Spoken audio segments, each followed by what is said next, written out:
orar un momentito, presentar lo que vamos a compartir en esta tarde y que el Señor nos ayude y abre nuestro entendimiento para que podamos disfrutar de la palabra y ser fortalecidos en la fe. Te damos gracias, Señor, por esta nueva oportunidad que tú nos brindas en esta noche de poder estar aquí, un grupo de tus hijos, Señor, y los hermanos que nos siguen en sus respectivos hogares y congregaciones.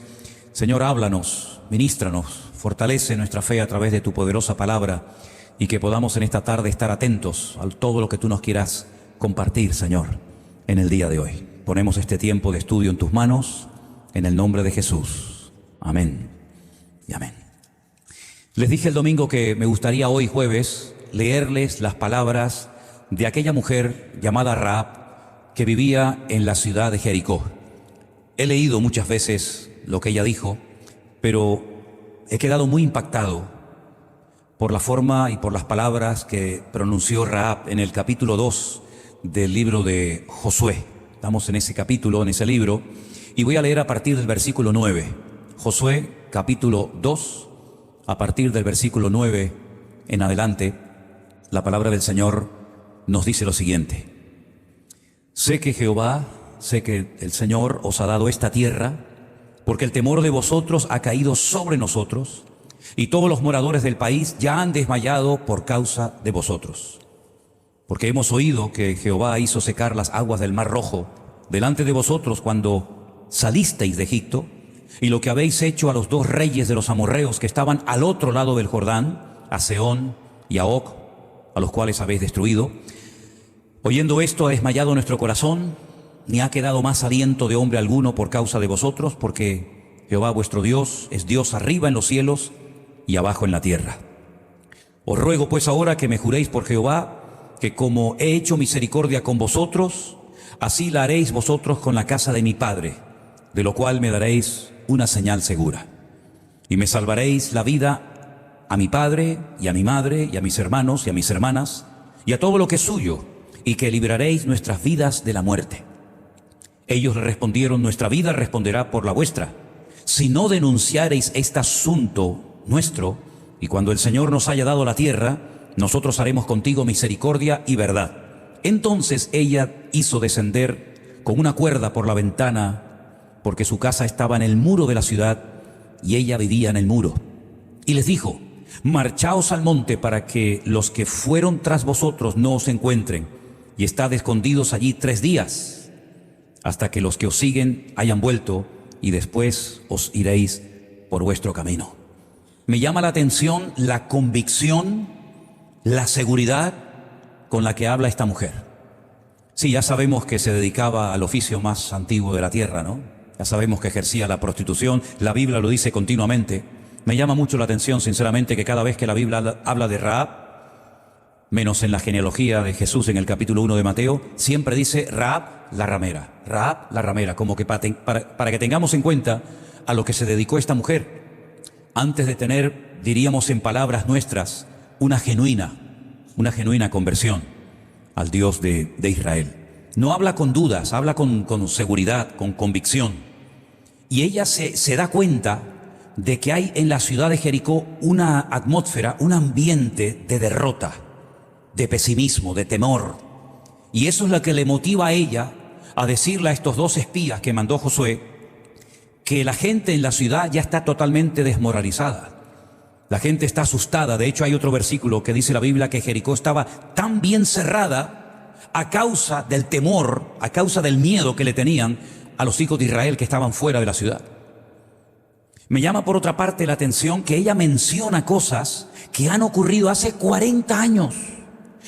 Leamos el versículo 10, donde ella dice: hemos oído que el Señor hizo secar las aguas del Mar Rojo delante de vosotros cuando salisteis de Egipto. Pero la pregunta es: ¿y cuándo salió esta gente de Egipto?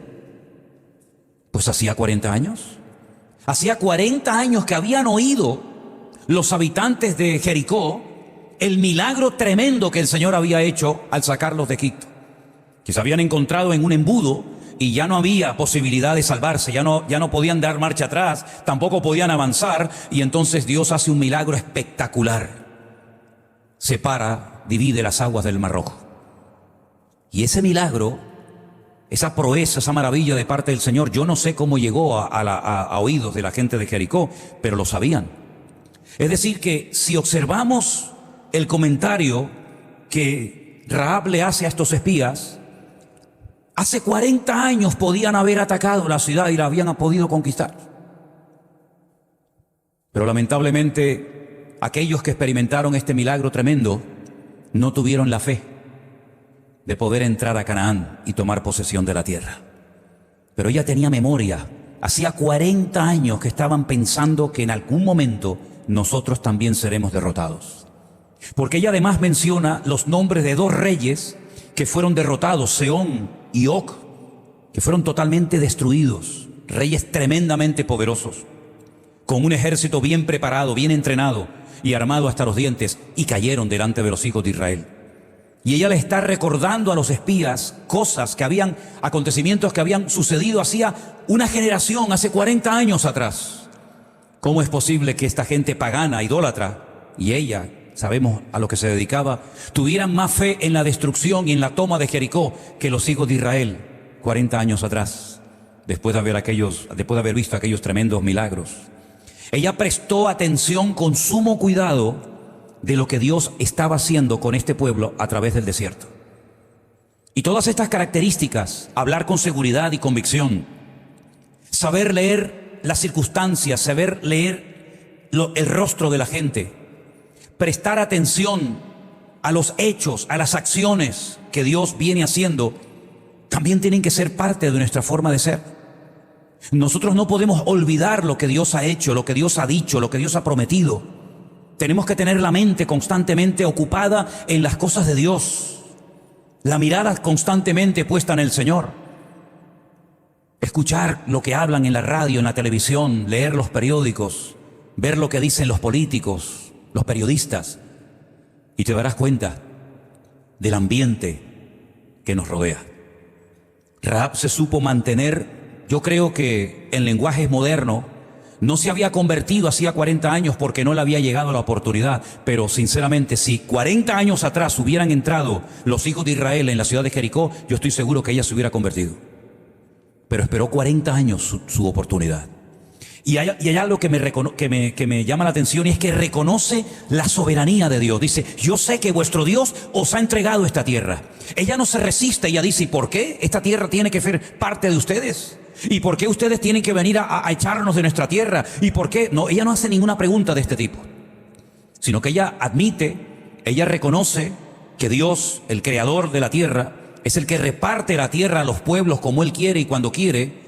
Y ella reconoce que la soberanía de Dios ha decidido que ese territorio tiene que formar parte de los hijos de Israel para ellos y para su descendencia para siempre. Ella no discute, no pelea con Dios, cosa que a veces hay algunos creyentes que hacen porque no entienden los planes, los propósitos, los proyectos de Dios para la vida. También me llama la atención que ella tiene una carga muy grande por su familia. ¿Tú la tienes o ya la perdiste? Porque todos tenemos familiares inconversos. Unos más y otros menos, ¿sí o no? Padre, madre, primos, sobrinos, hijos, nietos, esposas, maridos. ¿Has perdido ya la fe que se van a convertir algún día? ¿Ya has dejado de orar por ellos? Parece que cuando la gente se convierte al principio tiene mucha carga por sus familiares, ¿no? Que se conviertan, que lean la Biblia, que vengan a los cultos contigo, pero parece como que eso se va como enfriando, ¿no? Bueno, ya he hablado tantas veces con él. Ya lo he invitado tantas veces al culto y nunca ha querido venir. Ya me ha rechazado tantas veces, como que nos relajamos y nos olvidamos de que el Señor tiene también mucho interés y mucho más que nosotros en que todos nuestros familiares y conocidos conozcan al Señor Jesús como nosotros le hemos conocido. Y tenemos que tener la fe y confesar la fe de que nuestros familiares se van a convertir para el Señor. Amén, hermanos. No quiero a nadie desanimado en este aspecto. No quiero a nadie que diga, bueno, yo qué sé, no sé si algún día veré esto. Bueno, si no lo verás tú, a lo mejor lo verá otro, pero no dejes de clamar y no dejes de confiar en Dios por ellos, porque Dios en cualquier momento te puede dar una agradable sorpresa. Amén, hermanos. De hecho, ha ocurrido a veces que una persona ha estado orando en ese momento en el culto por su marido, y resulta que cuando abrió los ojos no se había dado cuenta de que su marido había entrado a la iglesia hacía un buen rato. Y cuando lo vio, ni se lo creía. Pero a veces cuando oramos, como que nos sorprendemos cuando Dios nos responde, como aquella muchacha que oyó la voz de Pedro en la puerta y cuando le fue a abrir la puerta dice que entró dentro y dijo, está Pedro a la puerta. Y le dijeron, no, Pedro no puede ser, tú estás loca. Y estaban haciendo una vigilia de oración por Pedro. Y cuando dice que es Pedro, pues parece que no sé, que entran en una atmósfera de espiritualidad donde dicen, no, ese es el ángel de Pedro. Tenían más fe que iba a venir el ángel de Pedro al culto que Pedro, ¿no? Me acuerdo en el Puerto de la Cruz un día, estábamos en un culto y una hermana estaba orando por su marido. Porque esta hermana se acercó nuevamente al Señor a través de una tarde que los jóvenes salieron, para que veáis cómo todo lo que hacemos para el Señor, aunque no veamos resultados inmediatos, dice la Biblia que lo que hacemos para el Señor no resulta en vano. ¿Se acuerdan cuando hace poco pusimos en la pantalla de la iglesia la opinión de los distintos pastores, cómo muchos de ellos citaban 1 Corintios 15, 58, que dice, yo creo que se lo aprendieron, lo oímos tantas veces, ¿no? Así que, hermanos míos, estad firmes y constantes, creciendo en la obra del Señor siempre, sabiendo que vuestro trabajo en el Señor no es en vano. Pues los jóvenes salieron una tarde a repartir folletos. Yo no sé si lo hicieron otra vez, a lo mejor fue la única vez en la vida que fueron por la Plaza del Charco del Puerto de la Cruz a repartir folletos. Y esta hermana que estaba sentada allí, poco aburrida, recibió un folleto de la iglesia y fue a un culto. Y desde ese día comenzó a orar por su marido. Y un día en el culto, ella con sus ojos cerrados, orando por él, resulta que yo veo entrar un señor que no tenía ni idea quién era. Era la primera vez que entraba. Y resulta que cuando ella abre los ojos se da cuenta de que está al lado de ella. ¿Y saben de quién estoy hablando? ¿De quién? De Carmen Cruz y de nuestro hermano Maxi, que seguramente ahora están viendo el culto y están diciendo, eso somos nosotros, ¿eh? Qué tremendo, ¿no? Pues eso pasó. ¿Y quién te dice a ti que en un momento determinado ese hijo, esa esposa, ese primo, ese sobrino por el cual has estado orando, abre los ojos y dice, uy, ¿tú qué haces aquí? Y te va a decir, ¿qué hago aquí? Si llevas 20 años diciendo que venga y ahora vengo y te sorprendes, ¿no? Ella tenía una carga muy grande por su familia. De hecho, le pidió que tuviera misericordia no solamente de ella, sino de su padre, de su madre, de sus hermanos. Y los hombres, los espías, le dijeron que si permanecían en casa, sin salir, allí quietos, si no le iba con el cuento al rey de Jericó, ella salvaría la vida.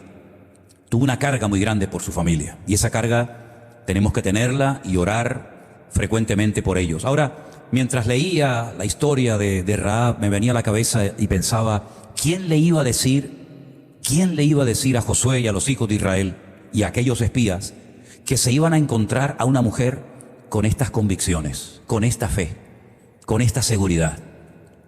¿Quién le iba a decir a ellos que esa mujer, escuchen bien lo que les voy a decir porque esto es muy fuerte, quién le iba a decir a ellos, que de hecho ni se enteraron, que esa mujer iba a formar parte del árbol genealógico de nuestro Señor Jesucristo? Porque dice que se casó con Salmón, no con un salmón, con Salmón. Y se quedó embarazada y su hijo fue muy famoso en la historia bíblica. De hecho está en la Biblia, que se llamó Booz. Booz aparece en el libro de Ruth. Un hombre que tiene unas tierras enormes y que le da trabajo a mucha gente hasta que un día por allí ve aparecer a una viuda que también llegó a formar parte del árbol genealógico de Jesús. La Biblia dice que esa viuda era Ruth y se casó con el hijo de aquella ex prostituta de Jericó llamada Rahab. Las vueltas que da la vida, ¿eh? Las vueltas que da la vida. Una mujer que abrió su corazón al Señor y el Señor le cambió su destino y le dio el honor y el privilegio de formar parte del árbol genealógico del rey David y, por consiguiente, del mismísimo Señor Jesucristo. Las vueltas que puede dar la vida cuando ponemos nuestra vida y nuestra confianza 100% en el Señor. Amén, hermanos. Ahora, hay un detalle en el encuentro de estos espías, porque estos sí que eran espías. Aquellos 12 no emplea la palabra espías, sino exploradores, ¿verdad? Como de turismo. Pero estos 2 espías hicieron algo que me gustaría explicarlo en esta tarde. Vamos a poner una imagen ahí en la pantalla de una ventana. No es exactamente la casa de Rahab, la de Jericó, ni muchísimo menos. Pero fíjense en el detalle de lo que está colgando en esa ventana. Hay un cordón rojo, ¿sí o no? Vamos a seguir leyendo mientras tenemos la imagen ahí. En el versículo 17 de Josué capítulo 2, no hace falta que pongan la lectura, dejen la imagen puesta, dice: ellos le dijeron: nosotros quedaremos libres de este juramento con que nos hemos juramentado. He aquí, cuando nosotros entremos en la tierra, tú atarás este cordón grana a la ventana por la cual nos descolgaste, y reunirás en tu casa a tu padre, a tu madre, a tus hermanos y a toda la familia de tu padre. Cualquiera que saliere fuera de las puertas de tu casa, su sangre será sobre su cabeza, y nosotros sin culpa. Mas cualquiera que se estuviere en casa contigo, su sangre será sobre nuestra cabeza, si mano le tocare. Y si tú denunciares este nuestro asunto, nosotros quedaremos libres de este tu juramento con que nos has juramentado. Ella respondió: sea así como habéis dicho. Luego los despidió y se fueron, y ella ató el cordón de grana a la ventana. Hay un versículo en el libro de Isaías capítulo 1, muy conocido por todos ustedes, que seguramente muchos se lo sabrán de memoria, que en el capítulo 1, escuchen este versículo atentamente, Isaías capítulo 1, verso 18. Venid luego, dice el Señor, y entremos y estemos a cuenta. Si vuestros pecados fueren como la grana, como la nieve serán emblanquecidos. Si fueren rojos como el carmesí, vendrán a ser como blanca lana. ¿Qué dos colores se mencionan en ese versículo de Isaías 1:18? El blanco y el rojo, o carmesí o grana. Bien. En la época bíblica había un gusano del cual se extraía una especie como de tinta que se llamaba Tolaat Shani, que era la tinta que se utilizaba para hacer vestiduras, como por ejemplo las del sumo sacerdote. El sumo sacerdote, si ustedes leen y analizan los colores de las prendas que llevaba unos hilos de color grana, carmesí o rojo, que se extraían de un gusano que se llama kerme. Y de ese gusano se extraía, ya digo, una tinta con la cual se hacía el color grana. Pero en ese versículo se habla de dos colores, el color grana y del color blanco. ¿De dónde viene esto de usar diferentes colores para comparar la influencia negativa en nuestra vida del pecado y la influencia positiva de la limpieza que produce el Señor en nuestros corazones? Todo esto tiene una explicación. Y en la siguiente imagen que ustedes van a ver en la pantalla, presten atención a un rito, a una ceremonia que se hacía en aquellos tiempos en los que los sacerdotes ministraban, tanto en el tabernáculo del desierto como posteriormente en el templo de Jerusalén. Cuando llegaba el día solemne, el día más importante del año, llamado el día del perdón o el día del Yom Kippur, era el día en el que todo el pueblo estaba pendiente del sacrificio que se iba a llevar a cabo, porque sería un sacrificio que cubriría, que protegería durante un año a toda la nación de Israel si el Señor lo aceptaba. En el caso de que no fuera acepto el sacrificio, el sumo sacerdote caía muerto en la presencia del Señor, y eso significaba que la protección de Dios no iba a estar con el pueblo durante un año. En ese día del Yom Kippur, el día, ya digo, más sagrado del año, se llevaban 2 carneros a la presencia del Señor. Y quiero leerles, mientras tienen ahí la imagen, fíjense bien, en el libro de Levítico capítulo 16, a partir del verso 5, presten atención a esto que es muy, pero que muy interesante. Y de la congregación de los hijos de Israel, tomarás 2 machos cabríos para la expiación y un carnero para holocausto.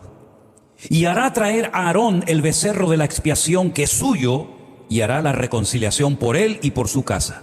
Después, escuchen bien, después tomará los 2 machos cabríos y los presentará delante del Señor, como estáis viendo ahí en la imagen. Y dice lo siguiente: los presentará delante del Señor a la puerta del tabernáculo de reunión y echará suertes sobre los 2 machos cabríos. Una suerte para Jehová y la otra para Azazel. Y hará traer Aarón el macho cabrío sobre el cual cayere la suerte por Jehová, y lo ofrecerá en expiación. Mas el macho cabrío sobre el cual cayere la suerte por Azazel, lo presentará vivo delante de Dios para hacer la reconciliación sobre él y para enviarlo a Azazel al desierto. Explico rápidamente lo que es esto.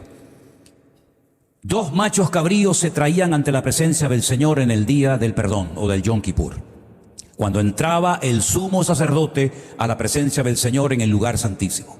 Se echaban suertes. Uno se sacrificaba allí, en el altar del sacrificio, y el otro se llevaba a un lugar lejano de Jerusalén o de donde estuviera el tabernáculo, y ese es el que se llama Azazel, ¿vale? Todo eso tiene una explicación en hebreo, pero no vamos a entrar en detalle en todo eso.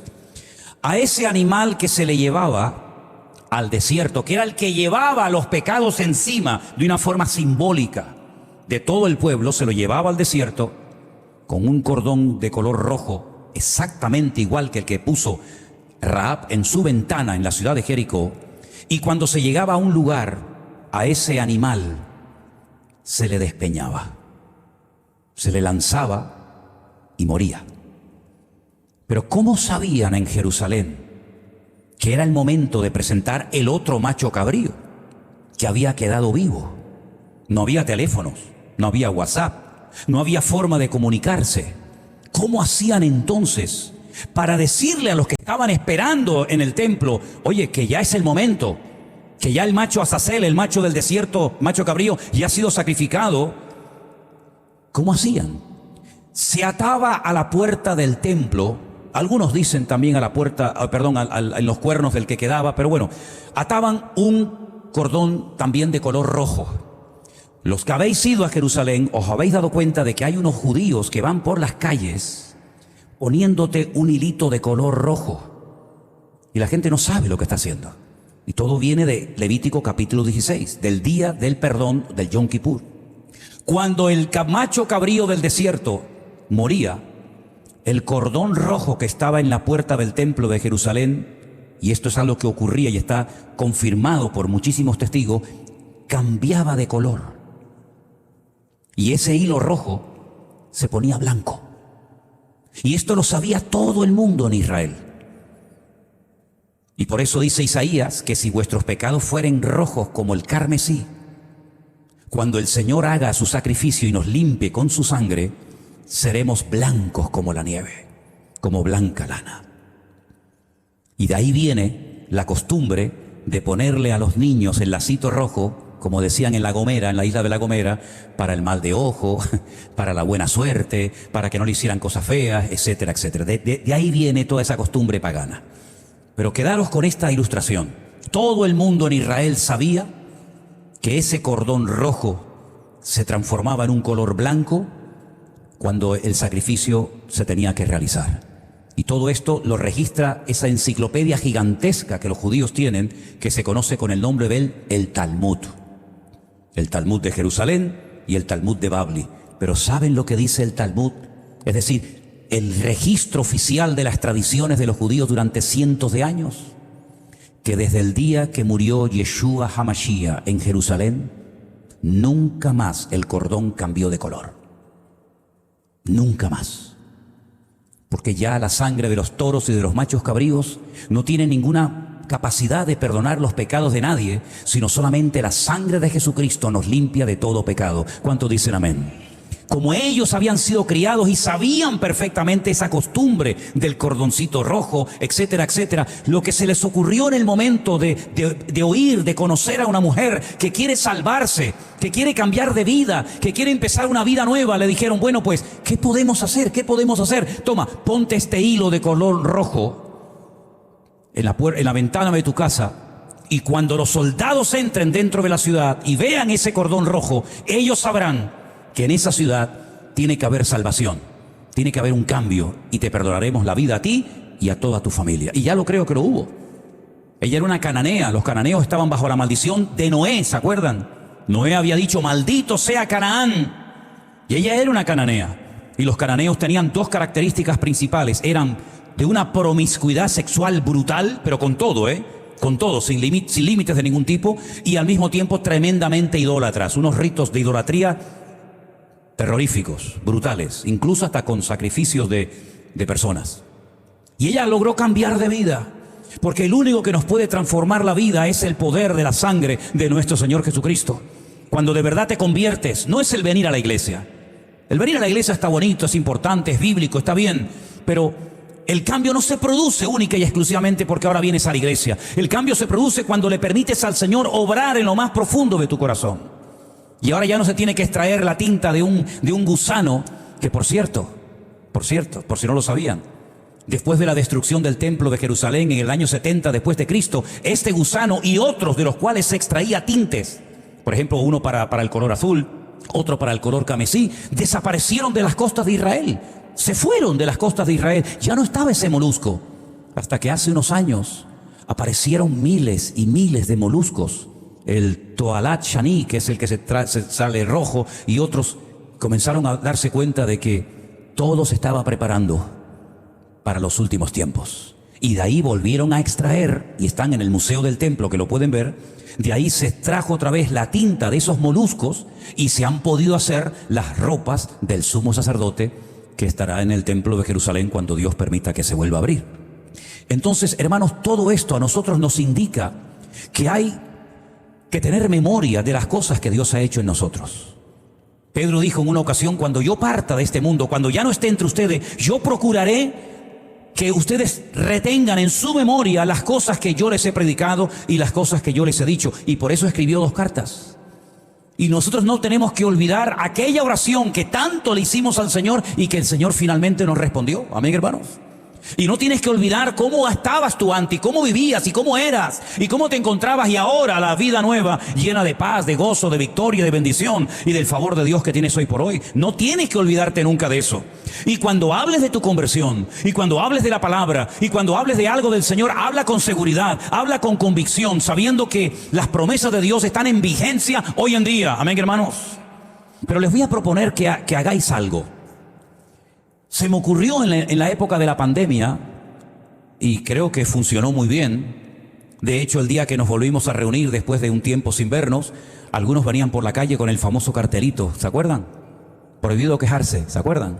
Que algunos lo decoraban con manzanitas, con versículos, con corazones, y en fin, ya eso ya al gusto del consumidor, ¿no? Y teníamos ese cartel que nos recordaba en aquellos días de confinamiento que no teníamos que quejarnos, que Dios estaba haciendo algo, y ya lo creo que lo estaba haciendo.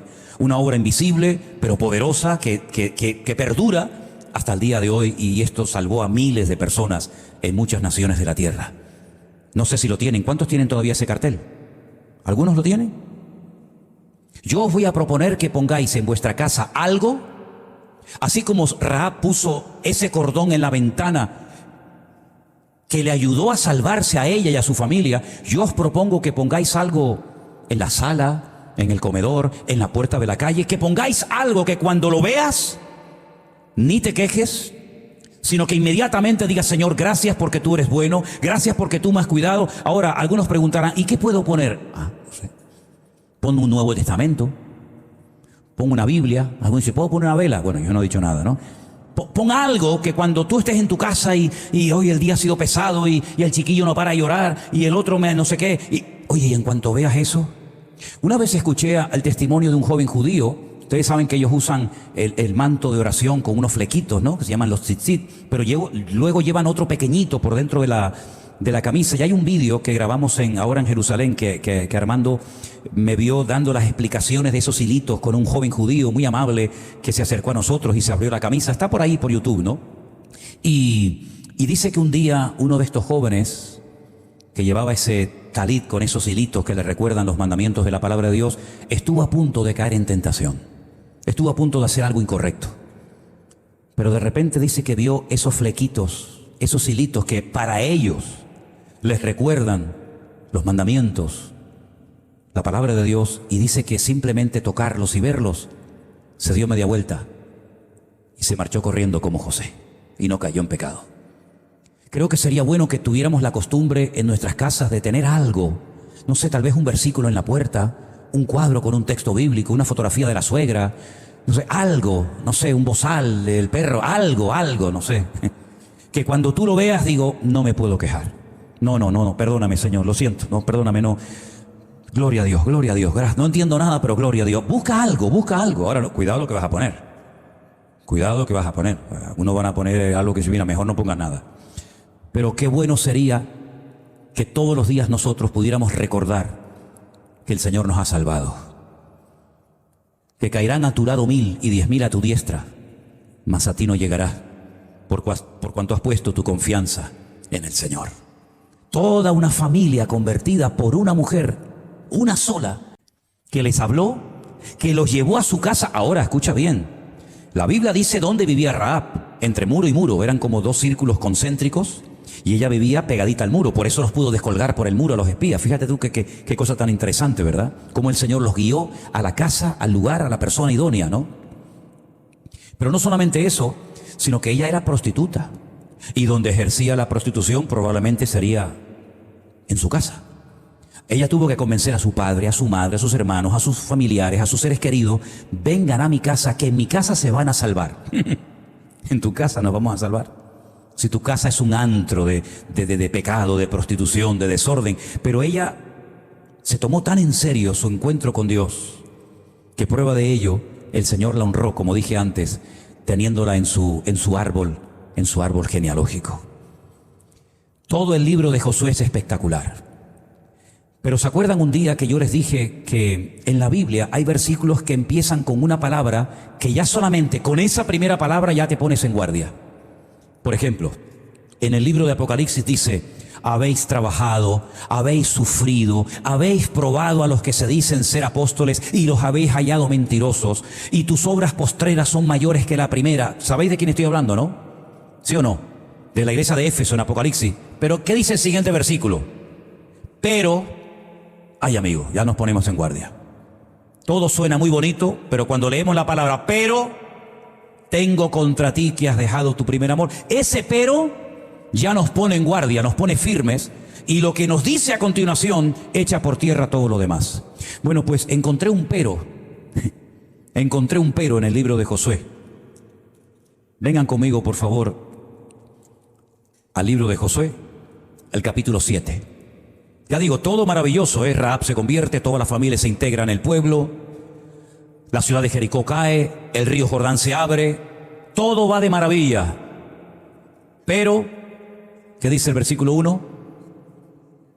Léalo fuerte. Los hijos de Israel cometieron una prevaricación en cuanto al anatema, porque Acam, hijo de Carmi, hijo de Sabdis, hijo de Zera, de la tribu de Judá, tomó del anatema, y la ira del Señor se encendió contra los hijos de Israel. Ese pero es como si tuviéramos una camisa recién planchada, recién puesta, blanca, y de repente, ¡pum!, te cae una mancha de tinta, y todo el mundo va a estar más pendiente de la mancha de tinta que del resto de la camisa. Pero, ¿por qué a veces tienen que haber peros en las iglesias? ¿Por qué? ¿Por qué a veces tiene que haber un pero en nuestras vidas? Era tan buena persona, asistía, era muy fiel, pero se juntó con la persona equivocada y el mundo la arrastró, ¿no? La iglesia iba muy bien, muy unida, muy bendecida, muy contenta, muy usada, pero se le subió el orgullo a la cabeza, y toda la gloria que tuvieron el Señor se la quitó, porque no comparte su gloria con nadie, ¿verdad? Tengamos cuidado con los peros en nuestra vida, porque yo he leído detenidamente todo lo que nos dice este pero, esta advertencia, atento, que aquí hay un pero y hay que prestar atención, que por otra parte podíamos haberlo quitado, podíamos haber saltado el capítulo 7 y meternos en el siguiente capítulo, que es la toma y la destrucción de Ai. Pero no, se nos cuenta que hay un pero en el proceso del pueblo de Israel, para que sea una advertencia a nuestra vida, y para que no haya un pero o peros en tu vida y te estorben en tu crecimiento espiritual. Como dice la carta a los Hebreos, cuidado no sea que brote una pequeña insignificante raíz de amargura que te contamine y te eche por tierra todo lo que has crecido y aprendido y recibido del Señor. La primera ciudad de Jericó, la primera ciudad era Jericó, tenía que ser consagrado todo al Señor. No se podía tomar nada, porque siempre lo primero, el primer hijo, la primera vaca, la primera manzana, la primera pera, la primera cosecha, todo lo que era lo primero siempre era para el Señor. Luego todo lo demás, ¿verdad?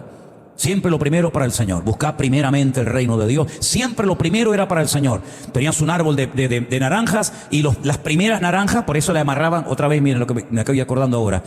Y si un árbol tiene 300 naranjas, ¿cuáles salieron primeros y cuáles salieron más tarde? Bueno, las que primero salían se cogía un hilo de color rojo, se le amarraba y decían, mira, esas de ahí arriba salieron primero, quítalas y esas son para el templo, esas son consagradas para el Señor, las demás no. Siempre lo primero era para el Señor. Y la ciudad de Jericó es una ciudad pues con muchos habitantes, con dinero, con ropa, con joyas, etcétera, pero todo, como era la primera, tenía que ser todo consagrado al Señor. No se podía coger nada, no había repartición de botín a los soldados. Pero este Acán no hizo caso. Este Acán, dice la Biblia, que pecó. Este Acán no obedeció la orden que se había dado, y cuando fueron a pelear contra otra ciudad, pues muchos hombres murieron. Hicieron el ridículo. ¿Qué fue lo que le atrajo? ¿Qué fue lo que le llamó la atención a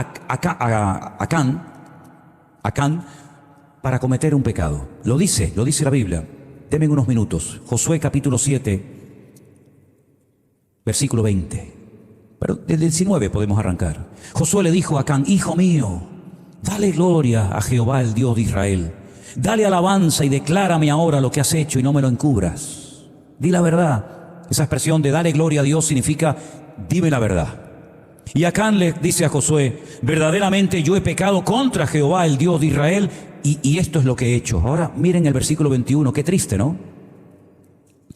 Vi entre los despojos un manto babilónico muy bueno, 200 siclos de plata, un lingote de oro de peso de 50 siclos, lo cual codicié, como Eva que codició, lo tomé, y aquí está escondido bajo tierra en medio de mi tienda, y el dinero debajo de ello. Josué entonces envió mensajeros, los cuales fueron corriendo a la tienda, y aquí estaba escondido en su tienda y el dinero debajo de ello. Y tomándolo de en medio de la tienda, lo trajeron a Josué y a todos los hijos de Israel y lo pusieron delante del Señor. Entonces Josué y todo Israel con él tomaron a Acán, que era el hijo de Zera, el dinero, el manto, el lingote, sus hijos, y todos conocemos el resto de la historia, que es terrible, terrible lo que pasó allí. Eso fue lo que le pasó, que vio una ropa muy buena, un poco de dinero y un lingote de oro, y se le fueron los ojos. Y por culpa de haber codiciado y tomado lo que no tenía que haber cogido, al día siguiente el pueblo de Israel hace el ridículo delante de los enemigos, hasta el punto que desmoraliza de tal manera, vamos a decir, al pastor, porque Josué al fin y al cabo era como el pastor del pueblo. Lo desmoralizó de tal manera que mira lo que dijo Josué. Ay, Señor Jehová, versículo 7, ¿por qué hiciste pasar a este pueblo el Jordán para entregarnos en las manos de los amorreos que nos destruyan? Ojalá nos hubiéramos quedado al otro lado del Jordán. Pero Josué, ¿tú sabes lo que estás diciendo? ¿Tú sabes cómo estás hablando? Ay, Señor, ¿qué le diré ya que Israel ha vuelto la espalda delante de sus enemigos? Ahora los cananeos y todos los moradores de la tierra oirán, nos van a rodear, van a borrar nuestro nombre de sobre la tierra, y entonces, ¿qué harás tú con tu grande nombre? Y el Señor le dice a Josué, levántate, ¿y por qué te postras sobre tu rostro? Fíjate, llegó a dolerle tanto el corazón a Josué que se pone, perdonen, a decir tonterías. Ahora nos van a atacar los enemigos, ahora van a arrasar con todos nosotros, ahora tu nombre va a quedar totalmente desacreditado, nos van a destruir. Y tú dices, pero Josué, ¿y lo que te dijo el Señor en el capítulo 1? No temas ni desmayes, esfuérzate y sé valiente, porque yo os he entregado toda la tierra, desde el desierto hasta el Líbano, hasta el gran río Éufrates. Nadie te podrá hacer frente. En todos los días de tu vida, como estuve con Moisés, estaré contigo. Solamente te digo, esfuérzate y sé muy valiente. ¿Se te ha olvidado todo eso ya? ¿Ya se te olvidó todo, las palabras de Dios a tu vida? Confirmándote como el heredero en el cargo de Moisés, y ahora saltas diciendo nos van a destruir, ahora los moradores de la tierra oirán lo que ha pasado y nos van a matar, La cantidad de tonterías que uno dice cuando le da lugar a la duda, a la queja, al lamento y a cosas que no son de Dios y que no edifican al Señor. Y vivimos en unos tiempos en los que el diablo está empeñado en robarnos y en apagarnos el ánimo y la fe y el entusiasmo y la pasión por las almas perdidas. Y vivimos en unos tiempos en los que los medios de comunicación como que se han unido, ¿verdad? Se han puesto todos de acuerdo y todos van como en una misma línea. Hay un monotema y el que no entre por el aro parece como que es peligroso y hay que ir a por él. Pero tenemos que mantenernos en las promesas del Señor. ¿Qué hizo Rahab? 40 años pensando, vamos a caer, vamos a ser destruidos, porque el Dios de esta gente ha abierto el Mar Rojo y los enemigos fueron destruidos. Ella se supo mantener 40 años sin ver milagros, sin ver nada, sin oír palabra de Dios, sin tener un culto, sin tener nada. Ella se mantuvo en aquella noticia que había oído del Dios de Israel, es el Dios poderoso. Y ahora Josué resulta que se pone a hablar lo que nunca Rahab dijo. Habría que decirle, Rahab, ven un momentito, anima un poco al pastor. Rahab, ven, háblale un poquito a Josué, ¿verdad? Todos somos de carne y hueso. Y en cualquier momento nos puede pasar lo mismo a todos y a cada uno de nosotros, ¿verdad? Pero cuando por la mañana te levantes y abras la palabra, ten la completa seguridad de que el Señor te va a hablar siempre a través de ella. Y que el Señor nunca te va a abandonar y va a estar contigo. Porque mira, en Egipto, y voy terminando, en Egipto, para salvarse de la muerte, pusieron pintura de sangre en las puertas de sus casas y se salvaron. Rahab en Jericó puso aquel cordón rojo y se salvó ella y toda la familia. Y nosotros nos vamos a salvar porque estamos protegidos por la sangre poderosa del Cordero de Dios que quita el pecado del mundo, que es la sangre de nuestro Señor Jesucristo. Porque cuando Caín mató a Abel, el Señor le hace una pregunta tremenda, le dice, Caín, ¿dónde está tu hermano Abel? Y le dice, ¿yo soy acaso guarda de mi hermano? Y el Señor le da una palabra tremenda cuando le dice, la voz de la sangre de tu hermano Abel ha llegado a mi presencia. En otras palabras, esa sangre de un ser inocente clama por justicia. Y dice el autor de la carta a los Hebreos, ¿cuánto más pensamos o podemos llegar a creer que la sangre de Jesucristo, el justo entre los justos, el varón de dolores, experimentado en quebranto, su sangre nos limpiará y nos protegerá de todo peligro y de todo mal? ¿Cuántos dicen amén? Cierra tus ojos ahí donde estás en esta noche. Y mira, no tenemos que poner un cordoncito rojo en la ventana de nuestra casa, ni en el tobillo, ni en el cuello del niño, ni en la cuna, ni en ninguna parte. Pero procura que la sangre de Jesucristo esté en el dintel de tu corazón en esta noche. Procura que la sangre de Jesús esté en tu corazón para que puedas salir por esas puertas protegido y bendecido por la mano de nuestro poderoso y bendito Dios. Aleluya. Gracias por la sangre de Cristo. Por eso es tan importante recordar el poder de la sangre de Cristo, y lo hacemos todos los meses cuando partimos el pan y el vino. Haced esto en memoria de mí. Todas las veces que la bebiereis, todas las veces que comiereis de este pan, la muerte del Señor anunciáis hasta que Él venga. En otras palabras, podemos estar tranquilos y en paz, porque la sangre de Jesús nos ha limpiado. También nosotros ahora formamos parte de la familia del Rey. No solamente Rahab, también ahora nosotros formamos parte del libro de la vida, donde están escritos los nombres de los hombres y mujeres que son familia de Dios, real sacerdocio, nación santa, pueblo adquirido por Dios, para que anunciemos las virtudes de aquel que nos llamó de las tinieblas a su luz admirable. Por eso no pisotees ni menosprecies la sangre de Cristo. Valórala, porque no hay nada más poderoso que su sacrificio en la cruz. Aleluya. Gracias, Padre.